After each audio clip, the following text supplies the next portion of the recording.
Welcome to This Week in Hastings Headline History, where we take a look back at what was making news around Hastings and St. Johns County, Florida, over a century ago. These are stories directly out of the pages of the Hastings Herald, which was published weekly in the early 1900s. It is fascinating to hear what they were talking about as well as how they spoke in their articles from over 100 years ago.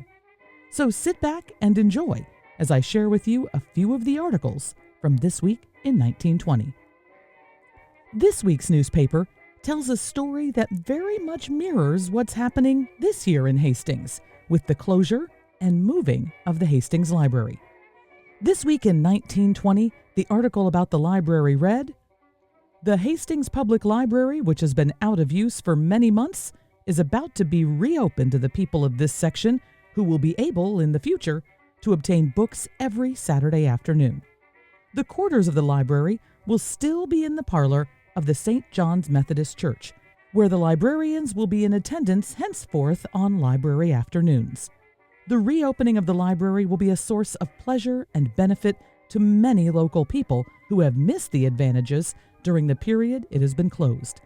The library is essentially a community affair open to all.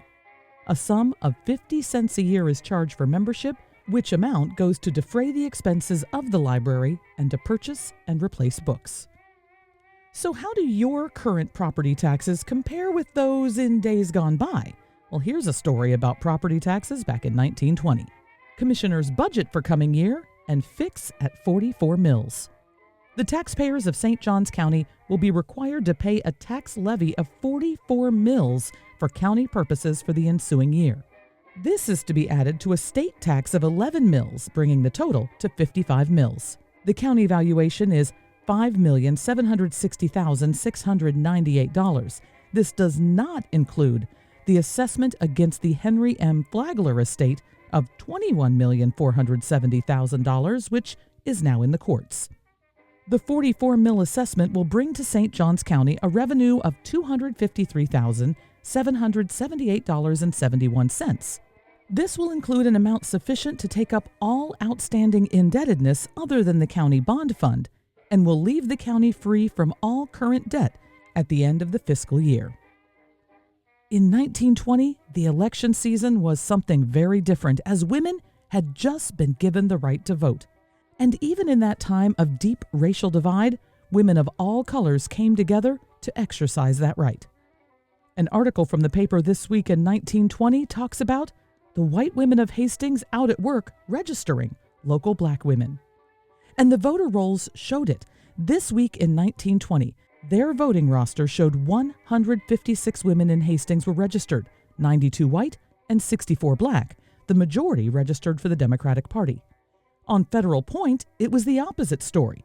With 64 women registered, 50 black and 14 white, the majority registered to the Republican Party. In farm news, in 1920 farm news this week, large acreage of cane in this section for refiners now seems likely. The progress of the United Sugar Corporation and its efforts to obtain a strong acreage of cane in this section is growing more rapid and encouraging daily. During the week just past, when the work of obtaining the agreements of the local farmers to plant cane and placing the orders for seed has only begun to get underway, upward of 140 acres have been pledged in this vicinity and the orders for the seed booked. The operating branch of the corporation is also busy, its members being engaged in checking out plans for the proposed buildings, and a large sign was erected at the entrance to the corporation's land at the junction of Federal Point Road.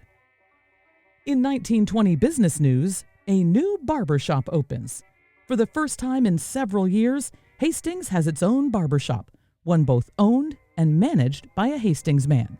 The shop is situated next to the bank in a building moved there from its former location near the jail. The owner of the new shop is J.S. McGuffin, who has been a resident of this town for 3 years, during which time he was manager of the old barber shop owned in Palatka and operated a branch of one of the Palatka shops. Mr. McGuffin's assistant in the new shop is G.M. Beasley, who comes from Jacksonville. And finally, this story. Henry Ford is lost or stolen. Has anybody seen Councilman Curtis's pig?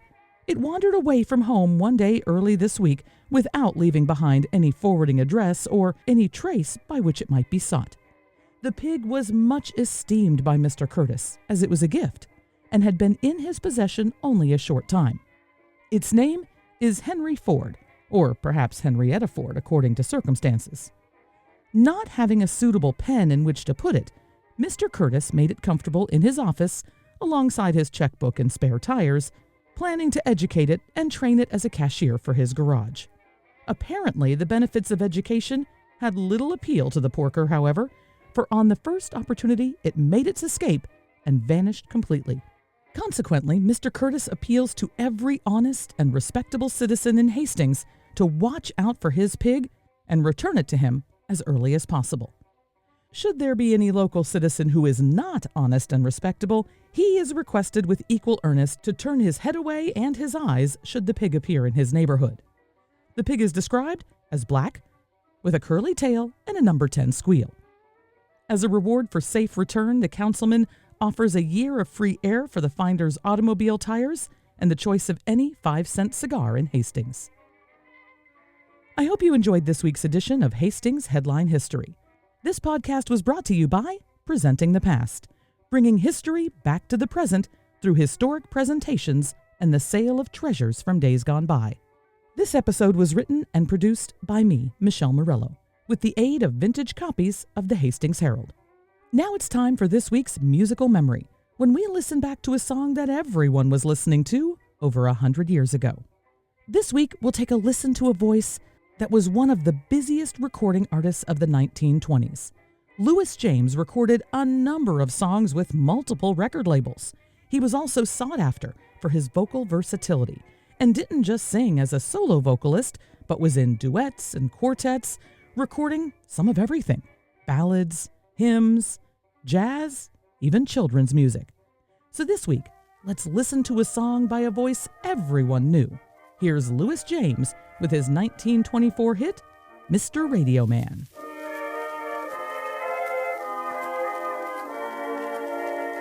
Little broken-hearted Sammy, sitting on his daddy's knee, listening to the radio, but his heart was aching so. Seems the angel took his mammy, and he wondered why he sighed. While his daddy fell asleep, Sammy then did creep to the radio and cried, Mr. Radio Man, tell my mammy to come back home. Won't you do what you can? 'Cause I'm so lonely. I've been listening in every day since she went away, but no word from heaven's been heard. Can't the angels hear me pray when the Sandman is nigh? And to slumberland I must go. I know she hears me sigh over my radio, and the reason I'm sighing, crying, I'm all alone. Mr. Radio Man, tell my mammy to come back home.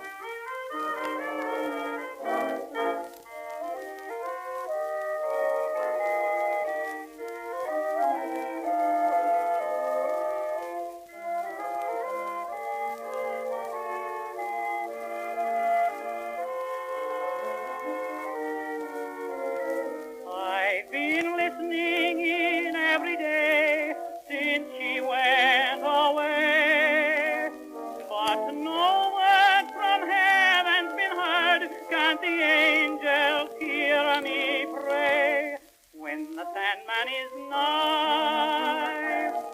And to slumberland I must go. I know she hears me sigh over my radio, and the reason I'm sorry.